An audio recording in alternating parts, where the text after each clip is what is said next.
not only are we at an inflection point, what it feels like to me is an acceleration of catch up because the world is moving in this direction anyway.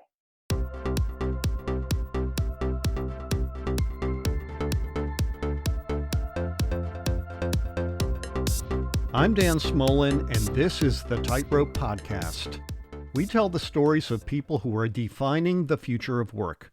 Our guests walk the tightrope away from meaningless toil and towards work that is profound, protects the planet, empowers people, and is fun to do, meaningful work. The stories that our guests tell and the insights that they provide will inspire you to connect with work and experiences that stoke your passions and make the world a better place. For the future of work is meaningful work.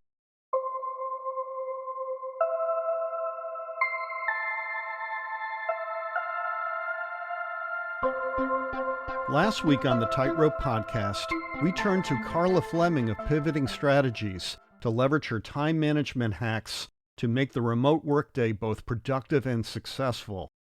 On this episode, we build on Carla's learning with workforce engagement expert Adrienne Shoch of 521 Consulting in Washington, D.C. Adrienne engages us in a crash course on virtual professionalism. She discusses how we can leverage our newfound skill using Zoom, Skype, Webex, and other platforms to be more present with and gain more understanding from coworkers who are also confined to their homes during the COVID-19 coronavirus crisis. This is an information-packed episode in which Adrienne makes it quite clear that virtual professionalism is the future of work's key learning component. We spoke with Adrienne Shoch earlier this week by way of Zoom. Well, welcome to the Tightrope, Adrienne Shoch. Thank you, Dan. It's really good to be here. I'm so pleased that you've come back to the podcast, especially now with so much going on. We really want to tap your thought leadership on neurocentricity and other things. And as we record this interview in early April, we are now 3 weeks into COVID-19, coronavirus, social distancing, and now teleworking. Millions of people, not only in the United States, but across the planet, are working at home and learning how to use Zoom and other tools. And hopefully this week, they now have a basic understanding of the technology and how they can engage and participate with each other with some competency. But as our guest last week and a friend of yours, Carla Fleming, said, we are at an inflection point, which is triggered by this coronavirus crisis. And here's the really big challenge, Adrienne. We must strive for connections and understandings with others virtually that we only knew how to do before face-to-face. We are all in a virtual professionalism crash course. Adrienne, how do we get that course started? Well, first of all, I'm in total agreement with that. You know, not only are we at an inflection point, what it feels like to me is an acceleration of catch up because the world is moving in this direction anyway. In my experience, there's a lot of time that's spent in cars. There's a lot of pollution wasted in cars getting to and from work. There's a lot of excess. And what it feels like is there's been this moment in time of catch up. We are catching up to the future.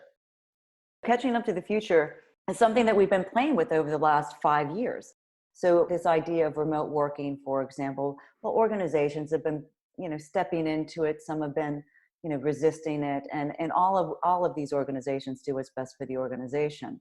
But there has been a movement towards more working from home, more teleworking. There has been a movement for more telemedicine. And there's just been a lot of resistance because it's, okay, how do we do this? What do we do? Well, what's happened now is it doesn't matter how we do it or what we do. We have to do it. So it's going to be jump in and you're going to swim.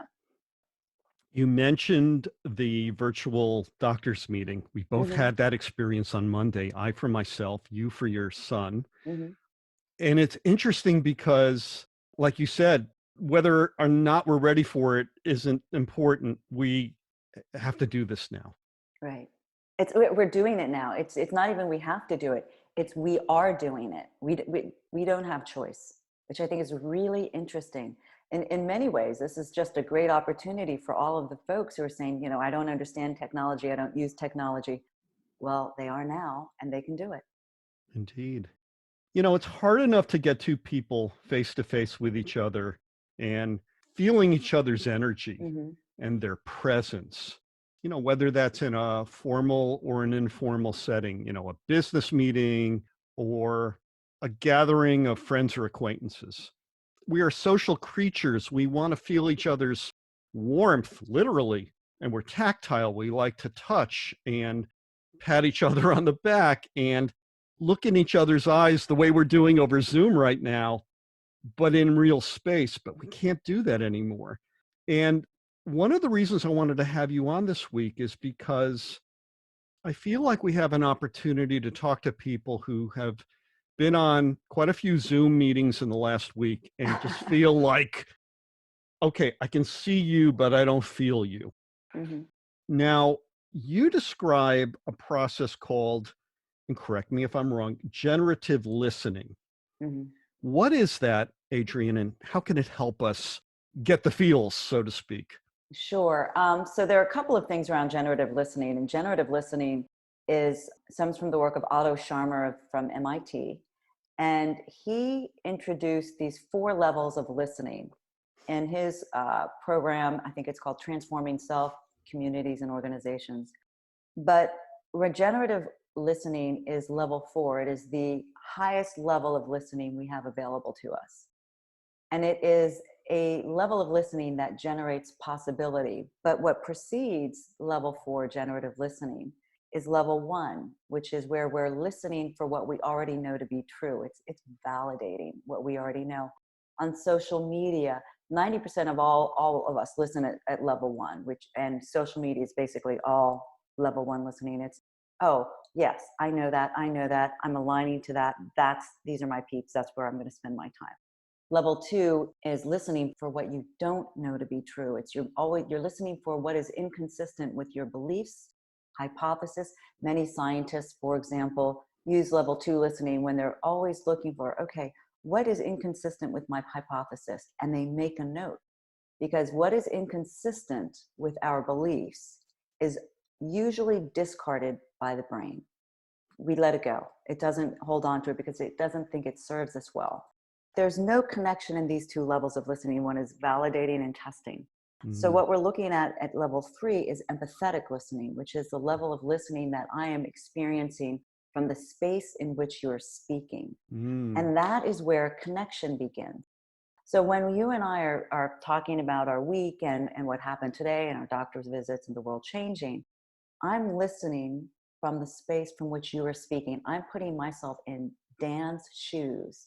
And I'm thinking, wow, okay, your place, your podcast, everything is shifting. I'm experiencing the world as you are experiencing it, or that's my intention. That creates this connection.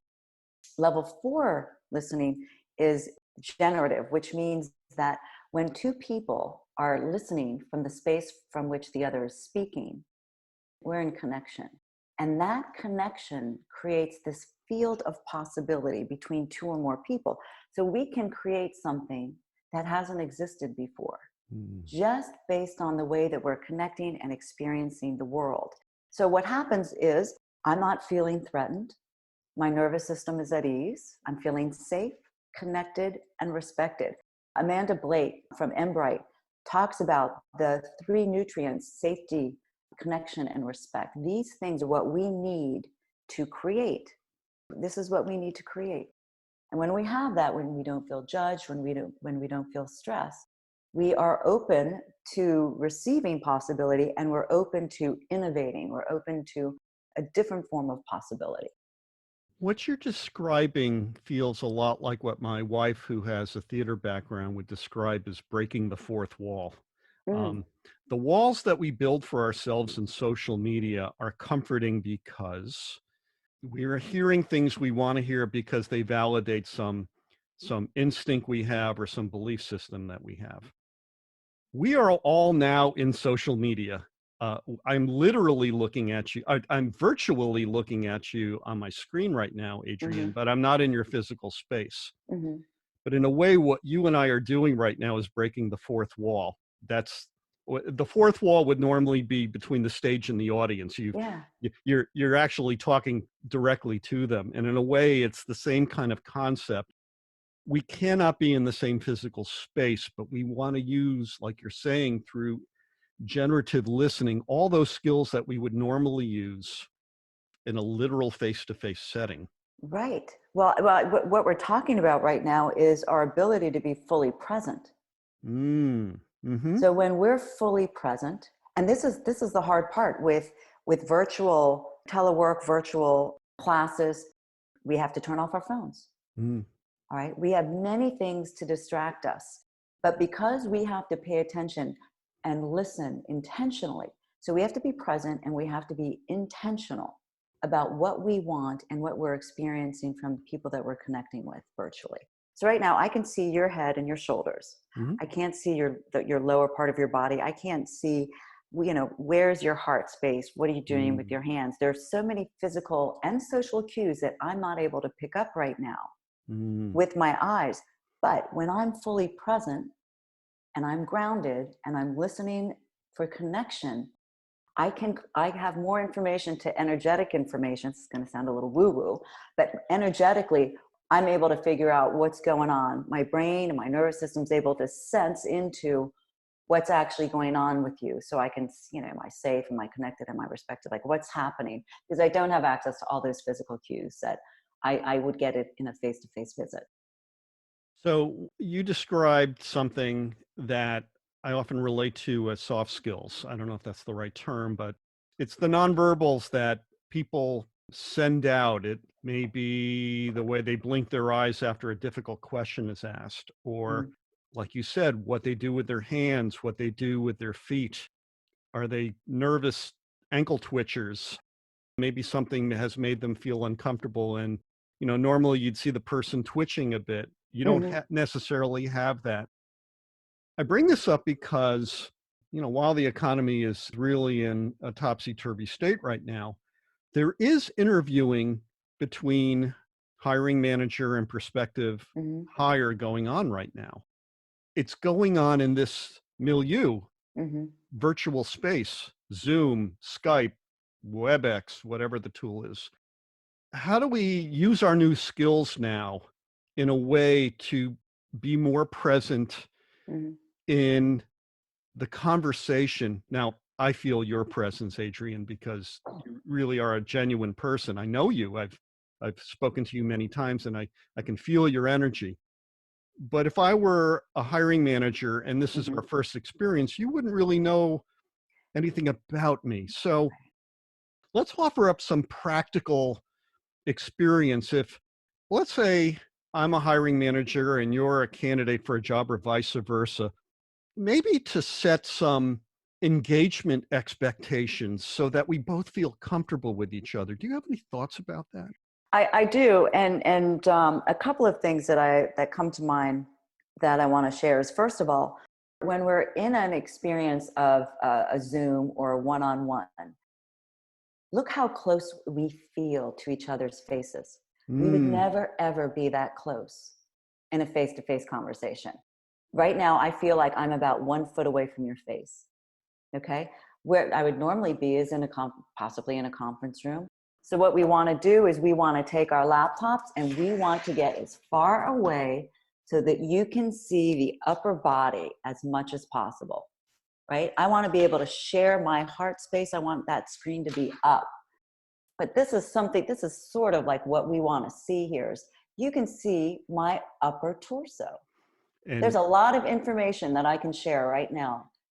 So you don't need a headshot. yeah, we don't need to be on 60 Minutes, right, with the extreme headshot. So what I So have that's one. done, I have a boom mic and I moved it back and I'm now sitting square on the back of my chair with my Mhm. shoulders pressed up against the back. So now you see Yeah, midline up, torso yeah, up. So yeah. now you have a better sense of my physicality. And we can be more present because we're not thumbnail sketches of each other. Exactly. And there's also an experience of if we don't know each other and we don't have a relationship, we do want a little bit more physical distance. Mm. So we want to just mirror that as much as we can. So that's one aspect of what we can do. The other thing that we want to make sure that we do is just take a moment to come together. So even if it's, taking a moment to let go of everything that you've brought into the conversation, whatever happened in the last hour, the last morning, the last day, take a deep breath before you start. Just have an agreement of, hey, before we start, let's just take a moment to take a couple deep breaths. Just let it go. Having a couple of breaths. Now, when I was working internally before meetings, I would, without exception, we would have 30 seconds of silence. Do whatever you need to do to arrive. And I think that that's very important as well. Being intentional about the arrival, being intentional about the physical space of presenting ourselves from the waist up so we can see as much as possible.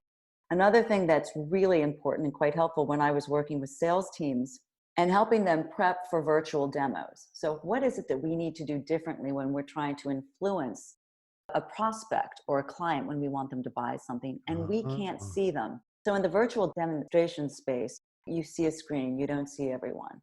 But what we need to do is we need to be very, very clear on who is in the room, who's in this meeting, having a list so that and people need to get to know people's voices. Oh, that's Dan's voice. Oh, that's Adrienne's voice. Because it's one thing you can get away with it in the physical space. Oh, I don't know you. But when you have to recognize people's voices and you don't know them well, you need to practice.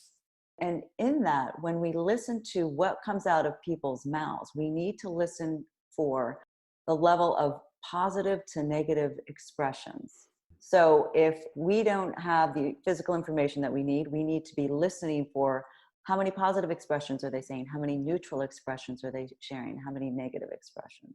The language that gives us a sense of where our state of being is. So we need to listen for that and track it.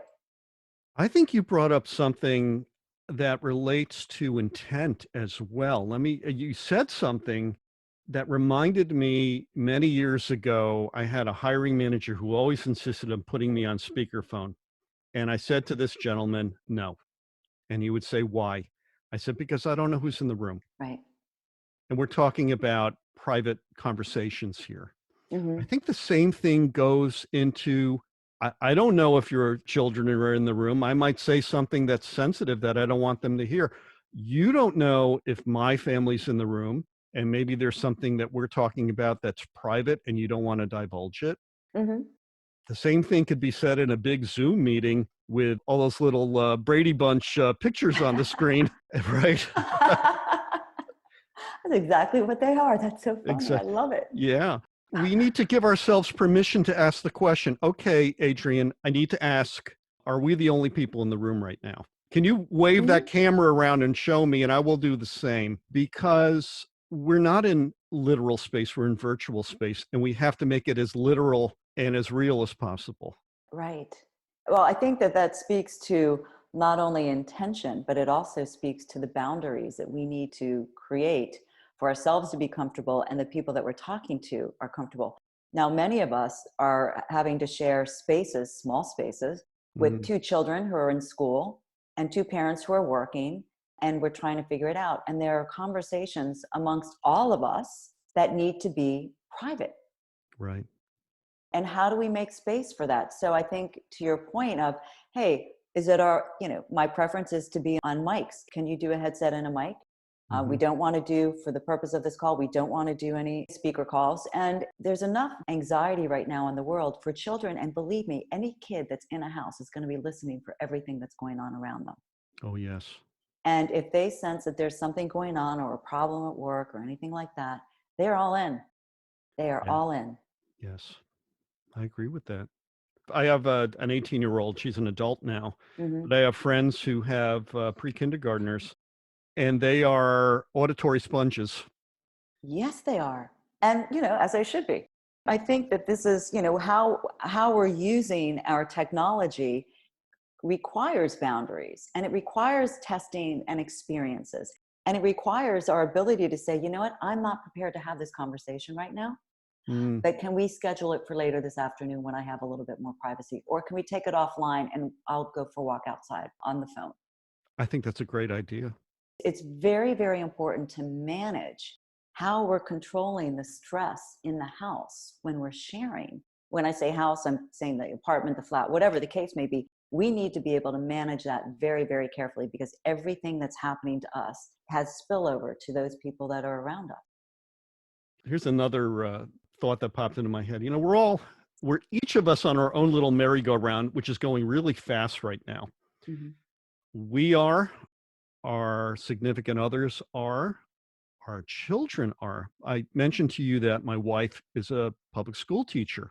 One of the challenges that is going on in homes right now is, do I homeschool my children? Do I keep that same level of intensity and continuity that they had in the classroom setting going on at home? And Marcia's school system is like having that discussion in real time. Do we really want to do that right now? Some school systems have stopped grading. They will help somebody remediate a bad grade and make it better, but they're not adding more grades to the grade book. There's no Oh, fourth quarter interesting. grading right now, because how do you do it? Mhm. How do you do it successfully? That's something that I'm seeing in my household. So I've got my older son's taking college classes Hmm. virtually, and my 16-year-old is taking high school classes. One of the things that's really important, they're doing Zoom, but they're also communicating with their teachers Mm, by typing and sending messages. And what we know to be undeniably true is that you cannot solve problems and you cannot build relationships through text messaging, emails, or tweets. It doesn't happen. There's no context. And so what I'm seeing with my son is his inability to problem solve a dispute between grades. And he's looking at mm, the instructions. He followed the instructions, and they're going back and forth. And I'm coming into it because I'm the only parent here. mm. And I said, you've got to stop this. Somebody's got to pick up the phone and they've got to have a conversation. Right. So we need to know when we're trying to solve problems, when we're using transmission-based technology like tweets or email or text, there has to be a very clear boundary on when do we stop the correspondence and pick up a phone or do a video. Is what you just described intentionality? I'm not sure if it's intention. I'm experiencing it a little bit more of boundaries, but I guess most importantly, it's when something isn't working well, we need to be able to react much faster. Mm-hmm. So the days of letting it go, oh, we'll figure it out, we'll figure it out. No, let's nip things in the bud. When we're going back and forth 2 times each, 4 transfers, and we're at the same place we were in the first transfer, stop. Mm, It's often people say, hey, if something doesn't work well for the 3 times, after the third time, you do something different. exactly. So one thing I'm very conscious of right now is time. We've always studied in school, and if some of us have been in business school, the value of time. You can never get time back. It is so precious. Mm-hmm. My attitude right now is, if I'm not on a podcast interviewing a guest or writing a script or something, if I'm in the middle of a grab bag of activity, I operate on a 15-minute rule. If it doesn't need to get done in the next 15 minutes, may we set it aside for later. Mm-hmm. We don't have the luxury of walking through an office space and seeing if somebody's maybe available because I have to deal with something. Mm-hmm. We have to find new ways of using our time well, because we're all, like you said, we're all in this space right now, and we all have our priorities. Mm-hmm. And I think time management is going to be the next big hack that we need to figure out. Absolutely. So this idea not only of time management, but the use of routines, Mm, really being clear about, okay, this is going to be my routine and this is the household routine. mm, And for people with small children, I mean, as much as we would like to think that, when you've got a 5-year-old, they don't care. all right. If mom and dad are there, they're there, and that's all that matters. Right. But what we're really talking about is really getting clear in terms of what's my schedule, sharing it, but most importantly, who is my support mechanism? Who's my buddy? Who can I reach out to? But having, 3 people that can help you navigate what we're going through.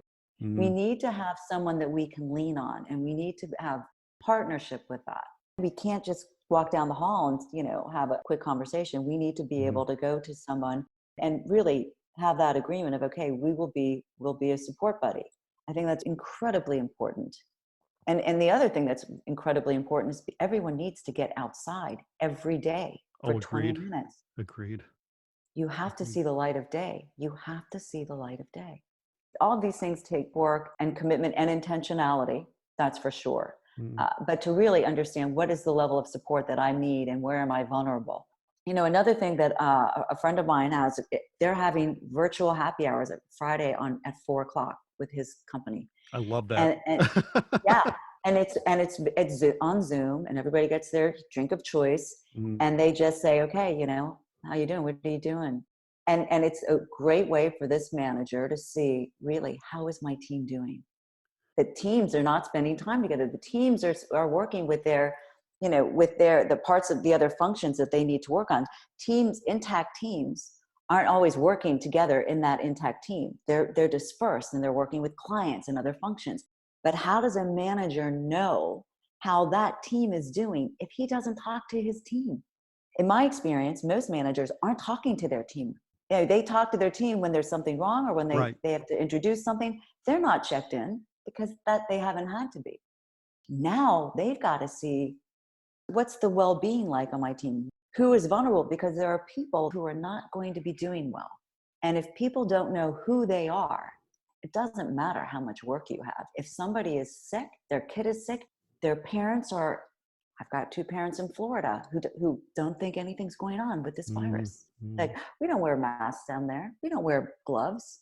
I'm having the AC guy come and fix my air conditioning unit today. Oh, So there are people who have too much going on right now. So if you can't identify who they are, and you can't say, okay, Jane, you're going to be her buddy.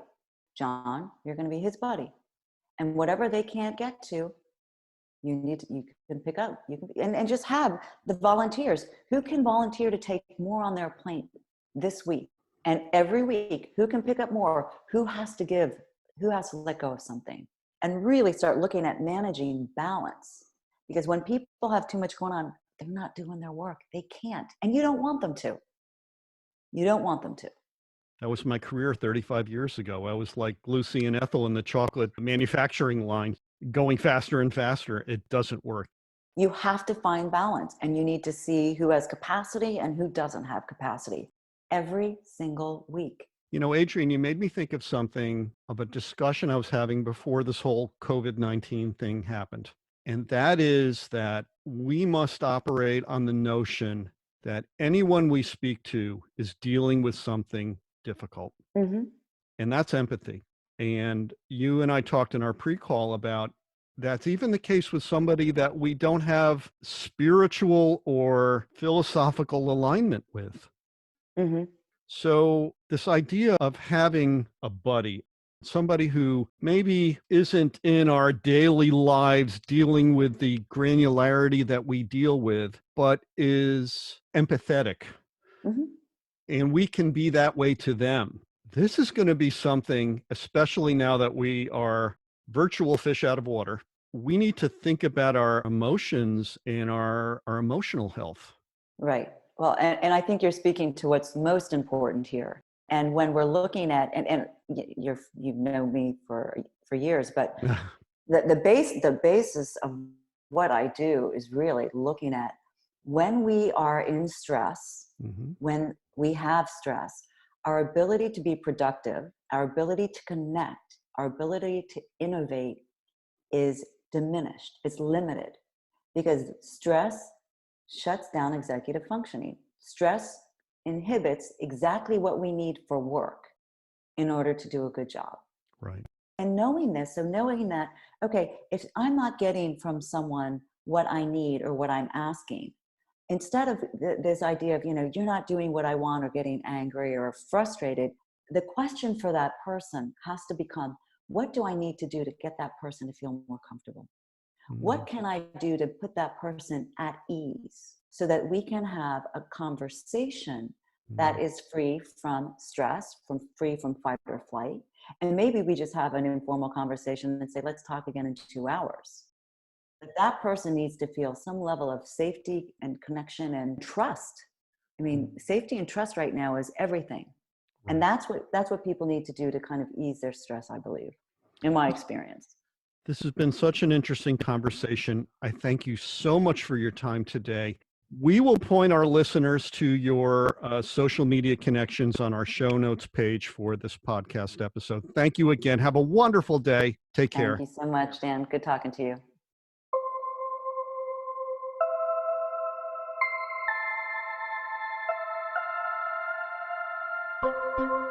Links to Adrienne Shoch's social media and to her past Tightrope podcast appearances are provided in the show notes for this episode at dansmolen.com. Please join us again for more inspiring stories from people who walk the tightrope to seek and do meaningful work. You can subscribe to us wherever you get your podcasts or listen to current and past episodes on our website at dansmolen.com.